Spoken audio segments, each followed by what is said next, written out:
Hello, listeners. So as a family law attorney for such a long time, I've seen firsthand how difficult it can be to navigate co-parenting when alcohol is involved, especially around the holidays. SoberLink is a breathalyzer that ensures your co-parent is staying sober while they have the kids, which is especially important during this time of year when alcohol can be present at so many gatherings. Here's how it works. Your co-parent will test at scheduled times throughout the day. The portable device uses facial recognition to confirm it's really them taking the test, and tamper sensors ensure the results are accurate. Those results are then sent directly to your phone or email in real time, so you'll always know that your kids are with a sober parent. SoberLink is trusted by family law professionals for a reason. It's the top alcohol monitoring system, and its court-admissible data can make all the difference in custody situations. So if you're looking for more certainty and safety this holiday season, visit soberlink.com/Susan to learn more and get $50 off on your device. Coming up on today's episode of the Divorce and Beyond podcast.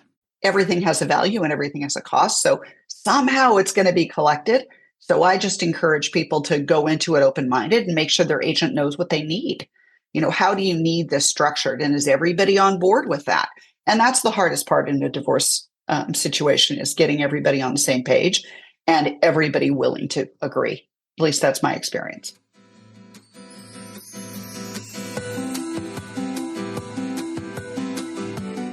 Hello, and welcome to the Divorce and Beyond podcast. I'm Susan Guthrie, your host.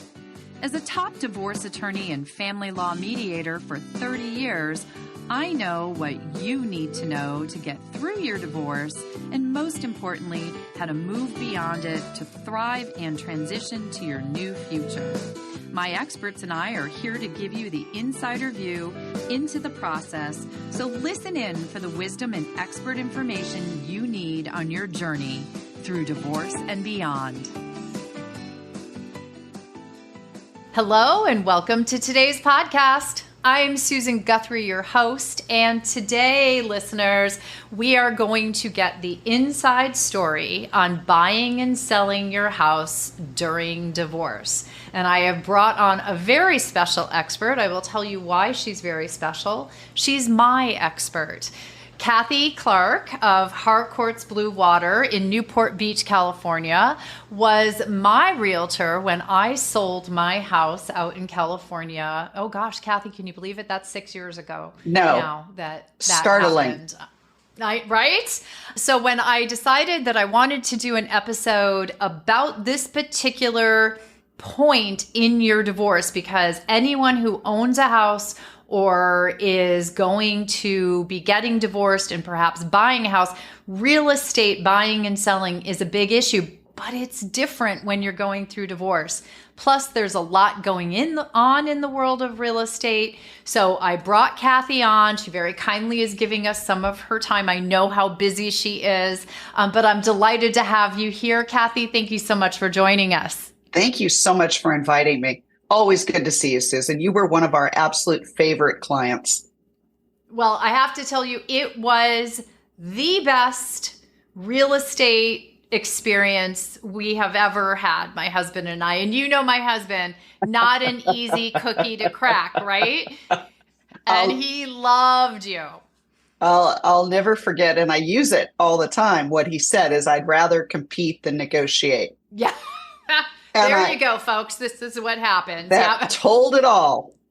Yeah, it really does. But he has talked about that experience. I have spoken about that experience even on some of my podcast episodes. And we'll talk more about it at the end of the episode, everyone, so that you understand, just what makes Kathy so special and what made her approach to selling our house so special and made it such a wonderful experience. But first, I want to dive in and talk about some of the issues that I know listeners are thinking about. If they tuned into this episode, chances are they own a home with their spouse, or they have a home or real estate that they own, or they're thinking about buying real estate during or after the divorce. And, there's a lot of specific challenges, I would say, to buying or selling a home during divorce. And I'm wondering, what would you say some of those bigger challenges are? Well, I generally find the first piece is how to pick the agent. I think different states may have different policies, but in California, very often in a very contentious divorce, I know that the attorneys recommend 3 agents, very often one from each side and then one in the middle.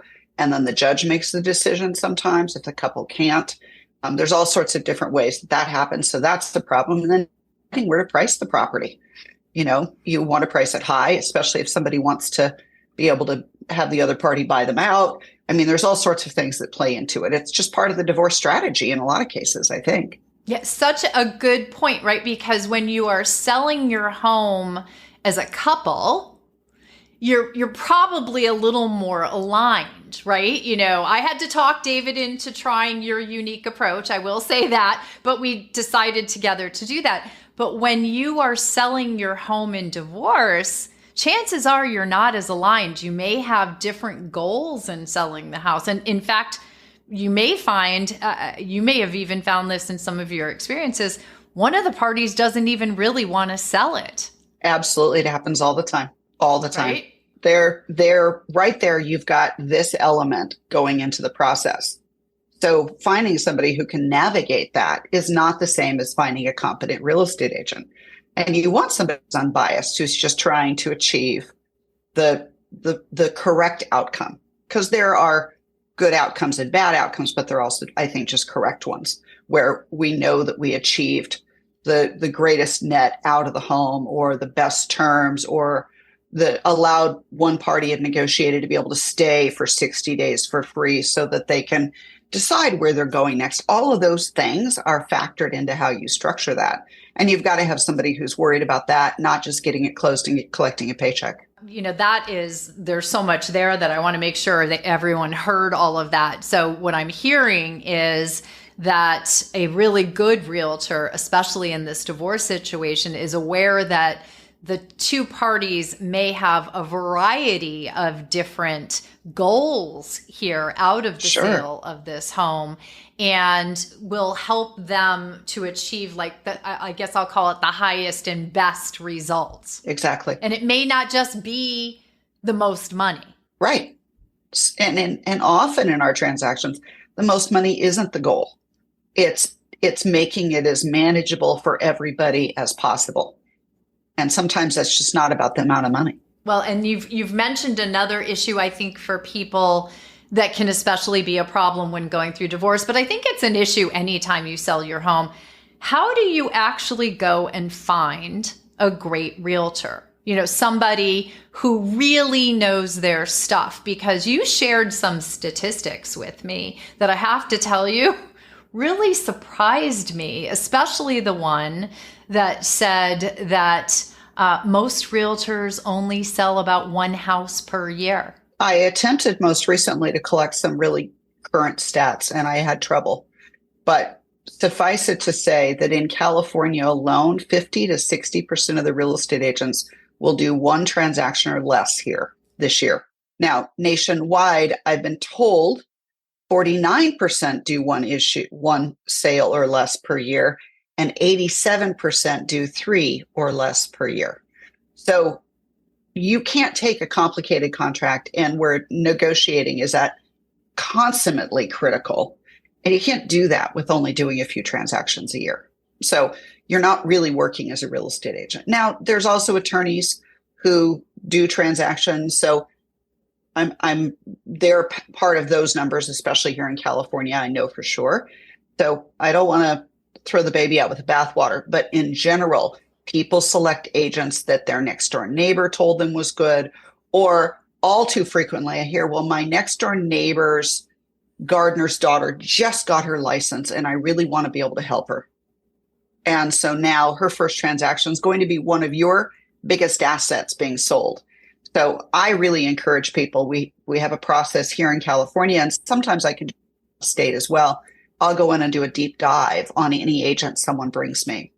And recently, a divorce attorney here that I work with, his family had an estate to settle, and the niece wanted a particular agent used, and this was down in Rancho Santa Fe, and about a $4.5 million property, and she wanted to use some agent, and he wanted to use a third party. He's the executor of the trust, very concerned about any conflict of interest, and he said, I can't use you. I've got to use somebody independent.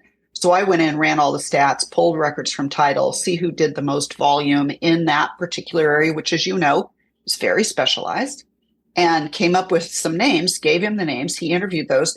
And the niece still pushed for this fellow who had never sold anywhere close to the price point, never sold anything in Rancho Santa Fe. And I said, if it were me, I'd be asking what she's getting out of it, because there's got to be some other goal. And anyway, we see that all the time. So I will go in and run stats for someone like him. And what he came away with is, now, if this is ever held in conflict, I have data that shows who I said should be used, why they should be used, et cetera. So I'll do that for people. And if somebody comes to me, period, off this podcast, I will do some research, if not reaching out to agents I know in the area who could pull the stats and give you an idea of whether somebody's done it. But make them pull their own stats. Say, I want you to give me a list of everything you've sold, with what the commission was, how long it took. You want to see how long it sat on the market. How many price reductions did they go through? You'll see a pattern. Once you see that pattern, you'll know. And well, I've sold a number of homes. And when you find out everybody in their office has sold homes, but they actually haven't, or they've done a lot of leases. So there's a lot of information that can be collected. Well, and I love your point about ask them to give you the information. I think what you just gave listeners is, I call them golden nuggets on the podcast, but it's a huge golden nugget of the types of questions to ask that realtor, the information you would like to. How many homes have you sold? How long did they sit on the market? What were the final selling prices? How many times were there price reductions? You make another good point that I happen to know Rancho Santa Fe, and yes, very specialized, but many people out there selling homes might be selling homes that are unique in certain ways, or in special areas, or deserve a little expertise on what sets them apart and makes them special. Every house is not the same. And so finding the right realtor who has the expertise in your particular home might also be something worth spending a little due diligence time on. Well, and I don't believe anymore that there's a neighborhood expert. I think we are each our own neighborhood expert where we live. We know the nuances. We know Mary and Fred lived in that house for 60 years. They never did any work on it. That's why it's sold at that price, opposed to some of the other things. So you need an agent who's a great agent, and an agent who's a great agent can sell a property anywhere. If that niece had recommended a spectacular agent, he had just hadn't sold anything in Rancho Santa Fe, that would have skewed my opinion. But he hadn't. He wasn't a great agent. He was pretty new. And I knew he wasn't going to be able to play with the big dogs. And in that particular case, the house was in it had a lot of deferred maintenance to it. There was a lot to do to it. It was not going to be an easy, simple, clean negotiation. Didn't look like HGTV. And I knew that was going to be a factor in who they needed as an agent. So there's a lot of things, but you need an agent who's going to think about all those things. And somebody who's new in the business isn't. They just aren't. They're still busy trying to figure out the forms. Yeah, well, in California, but I have to say, I love California, where a $4.5 million home is a fixer-upper. So, but I do. Bless you, California. And another thing that I heard you saying there that I want to highlight is that you know your home and you know your neighborhood, listeners. So be the advocate and give the information to your realtor, right? You're looking for a realtor who works with you, listens to you, takes your input and knowledge, because I think you're right? You know what's gone on in your neighborhood, especially if you're Mrs. Kravitz peering out from behind the and for all my younger listeners, you have no idea what I'm talking about, but she was the neighborhood snoop, but peering out from behind the curtains. So, You did say, I think, a key word in what you were saying a moment ago, which is commission. And as we all know, if you've even been near a newspaper in the past, month or two, we know that a new commission structure has been put in place, that there's been some upheaval in the real estate industry. And I'm just wondering, I think it's been made, as you said earlier, more complicated than it needs to be. I'm wondering if you can explain this to my listeners. Sure. There's really 3 points that came out of it. There were 13 points in the lawsuit. There's only 3 real things. Number one, commission has always been negotiable, always. And in California, it's very clear. Here's the total commission. Here's the commission being paid to the buyer side. It was not that clear in other places. As a result, we are no longer putting it on a contract. So when I sign a listing agreement, the seller can indicate that they might be willing to share some form of compensation, but it is not defined anyplace. Number one. Number two, it's no longer listed on the MLS. So when someone comes to me to buy their home, like when you come to buy a home the next time, Susan, we're not going to be able to pull what the statistics are. Here's the commission on this home. Here's the commission on this home. So as an agent, I can't decide to show you homes that don't offer commission. I won't know what the commission is. That entails a lot of forms being signed, because now I technically, as the listing agent, cannot share more information other than handing you a flyer if you come tour my home, but I'm not your agent. It's honestly made it much more difficult on buyers, especially first-time buyers who don't have the liquidity to do that. So those are kind of the main points that came out of it. Down to brass tacks, that's what really matters. So I think everyone needs to understand that they do, at least in California, have to sign a form before they can walk in to tour a home, period. It can be a form that they're exclusively represented by an agent, either the agent who's selling the home or another agent, or they're exclusively represented on all the properties with an agent. So there's 3 different forms that get completed, have to be turned in with an offer. At least here in California, there is a 4-page list in 6-point font of everything they're fining us for. It starts at $100 and goes up to $5,000 for an infraction. There's no court hearing. They just fine us. So if you come to my open house and you're not willing to sign a form, they say I'm not supposed to be the police, but I'm also not going to get a fine for a neighbor who doesn't want to sign a form before they walk through a house. So they're not requiring you do anything, but they're requiring that you have a commitment somewhere. And I think the other piece you probably want to know about is the commission piece. So if the seller's not willing to pay it anymore, that means the buyer will need to pay it directly to their agent. That's a negotiation you do right at the beginning with your agent. Well, I only have 1.5%. And the agent says, well, I don't work for 1.5%. I work for 2.5%. So we're going to have to find a property where the seller is willing to at least pay 1%. But I'm a competent negotiator, so I'm pretty confident I can do that. I know we don't want to get into this too deeply. The last couple of things is some of the lenders are working out ways to add to this and factor it into loans. So there are a lot of things that are being reworked to try and allow for this. It truly has served the attorneys who created this lawsuit much better than it has served the consumer. And I think that's the misnomer, is commissions haven't gone away. Nothing's changed about that. It's just how they're defined. How they're defined, and we've added some layers of complexity. I remember living in California, and on the weekends, it was like, it's what you did. You went driving around and going to the open houses. It was awesome. I used to love that. But if you have to stop and sign a bunch of forms before you can even walk in, I think that's probably right there going to reduce the traffic and the fun of weekend open houses. Well, and if a seller doesn't want to offer any compensation, then you've also got the risk that they're not going to have their home shown. And I, as an agent, if you send me a home and they're not offering compensation, I ethically, regardless of the fact that I am self-employed and get no compensation, must ethically show you that home, regardless of if there's compensation being shared. So it's really on so many levels. But in the end, I think what will happen is agents will have to be better than they've been. They will have to be able to negotiate their position. If they can't negotiate commission from you, how well are they going to do at negotiating for you? And I think that's something people should look at. So it's going to be an interesting time. We should talk again in about 6 months. I was going to say, it sounds like a follow-up episode is going to be called for.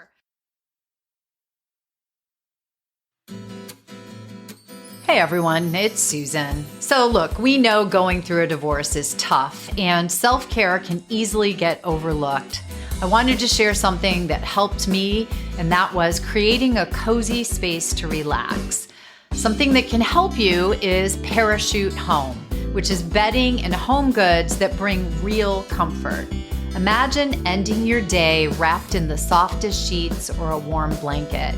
So if you're looking to add a bit of peace to your home, visit divorcebeyond.com/parachute. When you shop through my link, it supports the podcast, and you know how much I appreciate that. So remember, taking care of yourself is a big step forward. So check out Parachute Home and get yourself your own warm, cozy hug. Stay tuned to hear more from Kathy Clark, a top realtor and real estate expert, as she shares more of her insights into the buying and selling of your home and property when you're getting divorced. This is the episode that can save or make you tons of money. We have a fiduciary responsibility not to share what you don't want shared. If you tell us it's fine, go ahead. It's amicable. If it doesn't work out, one of us will move into the property. We're not worried about it. That's a different story. You have to have a plan. Like everything else, there's got to be an expectation of how you're going to do things. And no, I don't think it serves you well to disclose to everyone that there is a divorce, but I also don't think that you can hide it. Hey listeners, if you haven't yet listened to last week's episode with Professor Marcia Zug, I really encourage you to go do so. Professor Zug joined me to talk about the many negative impacts of the growing conservative movement to repeal no-fault divorce laws in our country. This is an issue that it's very important we have an educated public on as we go into this new period in our country's history. So please widely share this episode and listen if you haven't already. So if we want more people to get married, I think they need to understand both what marriage does for them and how it might be beneficial, but also not scare them by locking them into a marriage that they could never get out of. And now we return to today's show. So far, we've been talking about divorcing couples selling their home. But the other thing that we do face in divorce is often whether or not they're selling the marital residence, often at least one of them is going to go on and want to buy a new home. But there are complexities when divorce is thrown into the mix for that person as well. And I'm wondering, what you've seen be some of the bigger issues that arise for a divorced or divorcing person who's seeking to purchase a new property. Well, the very first thing I encourage is for them to meet with a lender who understands divorce finances, because not everyone does. And just like all real estate agents aren't the same and all attorneys are not the same, neither are all mortgage people. So meet with someone who's very competent there and begin there, because the things people assume are facts are frequently not facts at all and are handicapping. So that would be the very first thing I would do, is sit down and understand what you can qualify for, what that's going to look like, and then what that's going to allow you to buy. Does the other home need to be sold first? If it needs to be sold, then all of those things. So it's a big puzzle that you're fitting pieces into. And if they don't fit, it's not going to come together. So jumping out and going and looking at homes before your house has even been resolved in terms of in the divorce, who's going to take it, what's going to happen to it, how's it going to be sold, who's going to live in it while it's sold, is both of you moving out so that it looks its best, how's that going to work? In California, things sell very quickly. They don't sell that quickly everywhere else. So, it could be a different situation.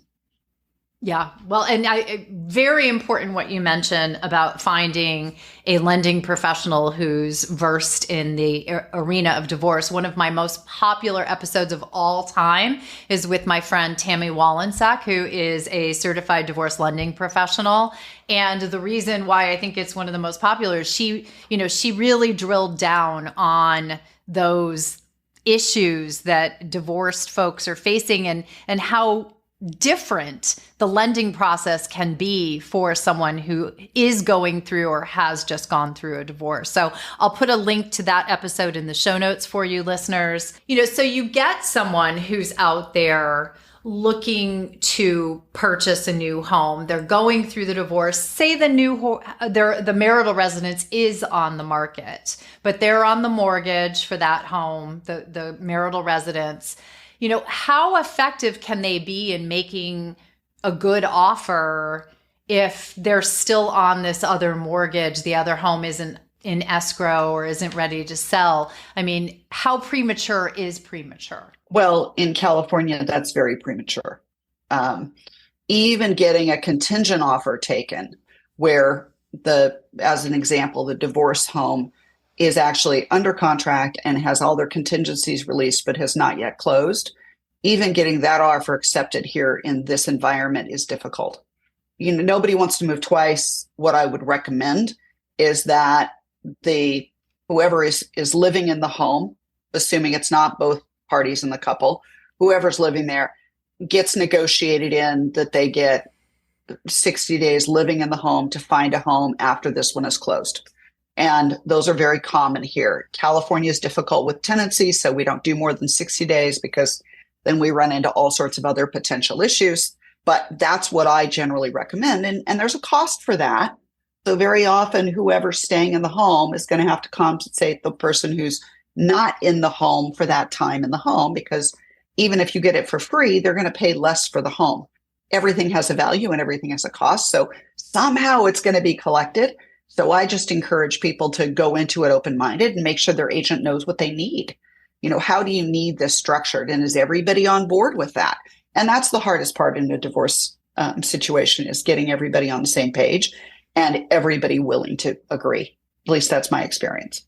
And you have a lot of experience, so I suspect that's the right answer. And I'm thinking of this as you're speaking, as you were giving the answer there. And I remember one of my clients. I was their divorce attorney, and we were sitting in the mediation session, and we were talking about putting the marital residence on the market, and the parties didn't want to tell their realtor that they were going through a divorce.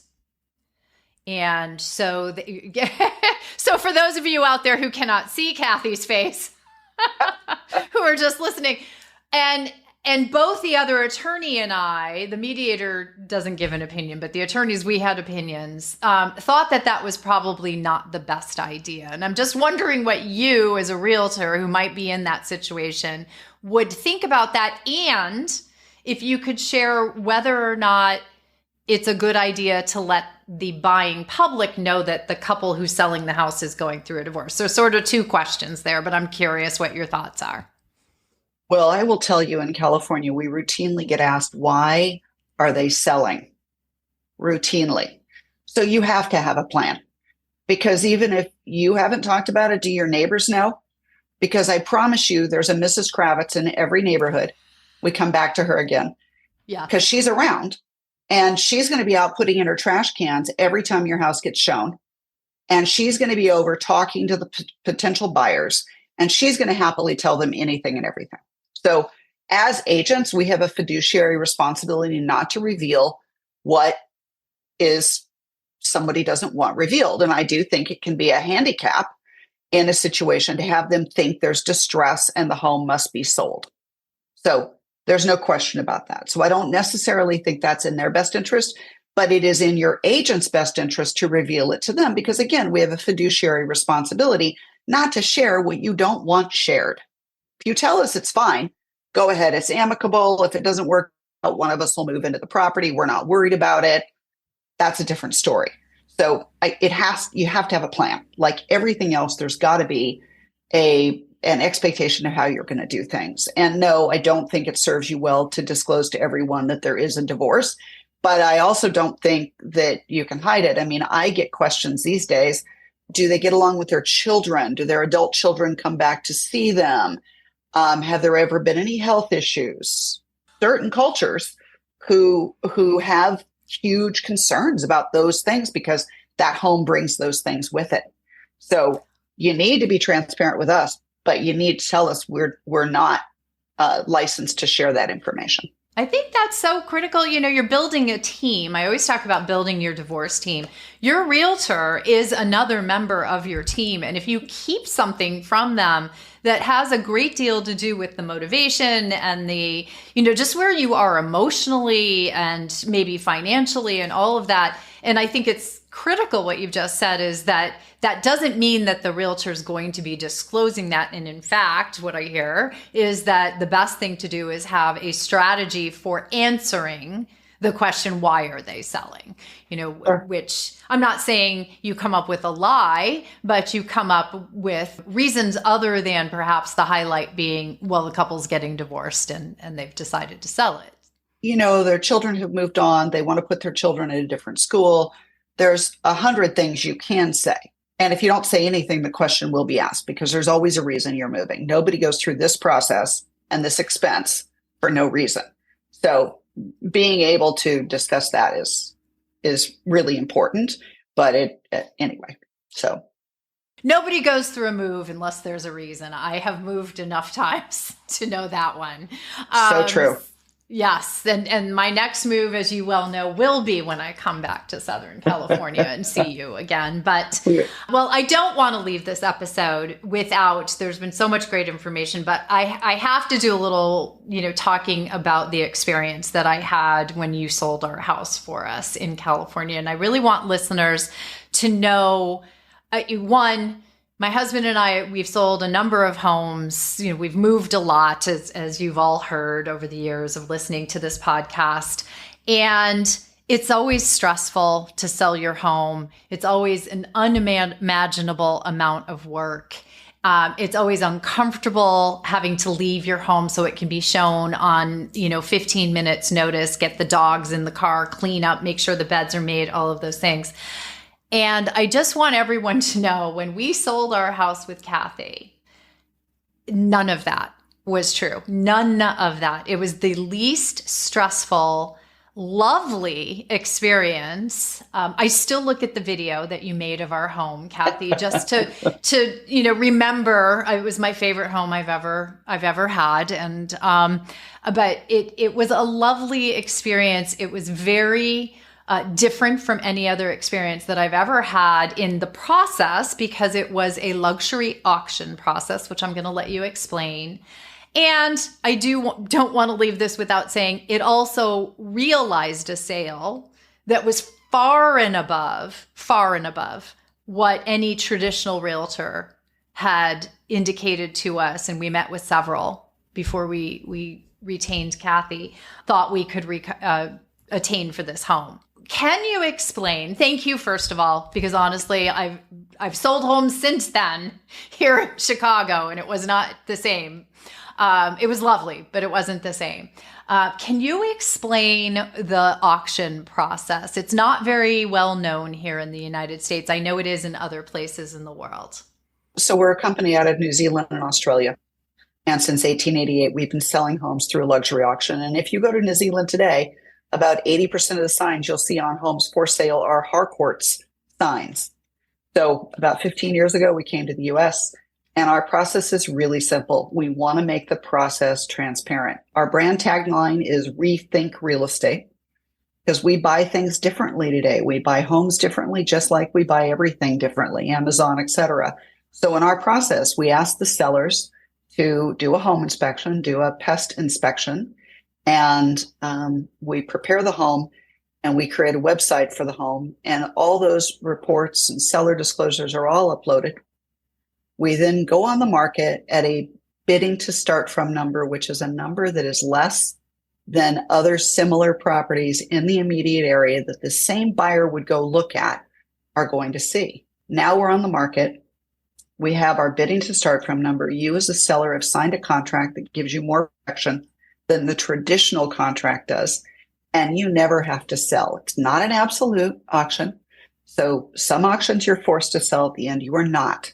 So we liken this to fine wine or exotic cars. It's not to a distressed sale. So now we go on the market and we do 1 hour open houses once a week. You've made the beds, cleaned up the kitchen, taken the dogs out, 1 hour once a week. We don't allow private showings. And in fact, Susan, if you remember, the buyer who ended up buying your home was adamant that they could not come on Sunday. It had to be Saturday. And I said, gosh, I'm sorry, but it's only Sunday. And they said, well, he's not going to be able to see it then. And I said, I understand. They were there along with about 40 other groups in that first 1 hour open house. That sounds chaotic. We want them there. There are several of us there. We take everyone's name and contact information, and we want them to see their competition. It's marketing. Selling homes is marketing. So the goal is for them to know they have competition and feel that they cannot wait and that they must be serious quickly.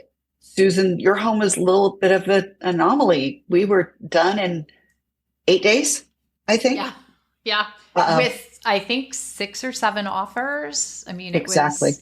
Yeah. Exactly. And we were able to leverage up the best offer prior to auction. So we never even went to auction. We had such great traffic and great feedback, and you had a lovely home. It was a home that was very desirable, and it was a pearl in the midst of a neighborhood that was transitioning and shifting. Had we gone to auction, it would be a 1-day process, and then the 2 weeks after auction, we clear 92% of what we list. That's very unusual for real estate. Most homes do not sell, especially in anything other than a really hot market. They don't sell necessarily the first time, and nobody sells them as quickly, not for the highest amount. You can sell a home for a lower amount, which people love pocket listings. I don't know if they all refer to them back where you are, but a pocket listing means it's not on the market, and so we're just going to take the number. Well, you're never going to get the most out of a pocket listing ever because you're not being exposed to the market. The point of this is to expose it to the biggest part of the market. So we're slowly migrating across the U.S. We're now in Florida, we're in South Carolina, and we're in Maine and Manhattan and Chicago. So slowly we're expanding our reach. Well, and it's exciting. It's an exciting approach, honestly. You know, when this is a more common thing, if you are, by the way, listeners, if you are in any of the areas where this type of process, where Harcourts is and is offering the luxury auction, I very much encourage you to check into it. As I mentioned, my husband and I met with a lot of very traditional realtors, some of the top realtors in the area of California where we were living. They were very consistent in what they said. You know, we'd put it on the market at this. The best you're ever going to do is this. My husband was like, that's not good enough. And I said, well, you know, I met this wonderful woman and she has a different approach. Would you speak with her? He gave her a run for her money as well, right, Kathy, as you mentioned. But it could not have been, honestly, just the entire process. And it felt you used the word transparent. I think that is a part of all of this because we, the sellers, had done all the inspections. We shared that information with all of the prospective buyers so they knew walking in the door if there were issues, if there weren't issues. Thankfully, I don't think we had a lot of issues. And I'll also say that when we did sell that house, as I mentioned, it's my favorite house I've ever had. We sold it to people who, to this day, I still keep in touch with and who I know treasure that house and feel very lucky to have purchased that home. And I don't think I'll ever be able to buy it back from them if I ever get back to California, because I don't think they'll sell it to us. But it was a wonderful process. And so when people hear that word auction, I think they're thinking bargain, distress sale. And in fact, I think the other word you have to add into this is luxury auction because it's a very different approach. Which is very true, but that greed is why we get so many buyers into the properties. So that's our leverage on the buying side. But on the selling side, the seller needs to understand they have far more control. They have a reserve and they're never forced to sell. Even if we exceed that reserve, they are not forced to sell. And in your process, I think we got roughly 20% more than the top agent said was even possible. I think even more than that. I mean, it was considerable. And there wasn't a lot of negotiating. And by the way, all those things we talked about earlier, when you were talking about it's not just money. I got to stay in the home for several months after closing, 2 months. As you said, 60 days. I got to stay in the home for 60 days to get packed and get ready to move and say goodbye and get over it. But there were other aspects to the sale that we were able to negotiate, or just that were a part of the offer that made it a very. It wasn't just the money, although that was lovely, but it was a wonderful experience. And only having to get the house ready to show for the video and pictures. Then you vacate the house for that 1 hour for the open house. I think we had 2 open houses, so I vacated twice on 2 weekends. And by the end of the day of the second open house, I think we had the winning offer. I think we were done at that moment, and we never even got close to the auction date. The house was on the market for a whopping 2 weeks, not even, I think 8 or 9 days. And it was just wonderful. So, again, I highly recommend folks, if you're in Southern California, give Kathy a call. She's at Harcourt's Blue Water. I'm going to have all of the information. She's in Newport Beach, California. She's got gorgeous offices there. You can't see in the background, but I can see she's right between the ocean and the water there. So she's got a lovely location. Drop in and see her. Give her a call, get in touch with her. What else would you like people to know about you and your daughter? I didn't mention Brenna. We're passionate about what we do. We really want people served well. We've gotten called in because someone didn't understand that their reverse mortgage was not being foreclosed upon. It was simply adjusting. And we didn't know what we were going for, but we knew they needed our help. And we are really interested in having people have a great outcome. We're fortunate. We're about 100% referral based. So we have to make people happy. And we work with a lot of attorneys, a lot of estate litigators, divorce attorneys, et cetera. And so we have an accountability to everyone in the transaction. And that's how we practice in every deal. I mean, we can help renovate homes. We can do all sorts of things. But the one thing I would say is if anybody is interested in hearing more about the auction process, they can contact us. Brenna and I will put them in touch with the people at Harcourt's Corporate, because there are structures to be done. Even if we don't have a Harcourt's auction office in a particular area, there are ways now that we're working it through, working with other agents and helping them guide through the process, et cetera. So feel free to reach out to us. And yeah, Brenna and I have been partners now for about 7 years. So just before we sold your home, and we now are franchise owners. I'm the broker of record, and we just keep growing our practice. And we're committed to having other agents work like we work, who are all collaborative. We've got a gal who only works with divorcing women as a wealth manager who's also licensed that works with us. And so we're passionate about it. We're here for the long haul. Well, and you're doing an amazing job. I love that you're a business partner with your daughter. Brenna is fantastic. You guys go look at their Instagram account. I follow them just to see where they've been doing some wonderful travels, but Brenna's a genius on social media, and they've got a lot of great content as well. I'll have links to the Instagram and other social in the show notes as well. Kathy, thank you so much for coming and sharing your expertise. This is one of those areas for people that can cause so much stress, additional stress, when people are going through a divorce, and you've, pulled back the curtain a bit. And I just so appreciate your time on behalf of my listeners. Thank you so much for bringing me on. I really appreciate it. It was lovely. Always good to see you, Susan. You too. Thank you. Thank you for joining me today on the Divorce and Beyond podcast. I hope you found some information and inspiration to help you on this journey. Please join me every Monday at 6 a.m. Eastern Standard Time for a new episode. And if you like the show, please take the time to subscribe and leave me a 5-star review on iTunes. You can also find more information on the website at divorceandbeyondpod.com, where you'll find links to the YouTube channel, transcripts of the episodes, and other bonus content. So I'll see you next week to help you move through your divorce and beyond.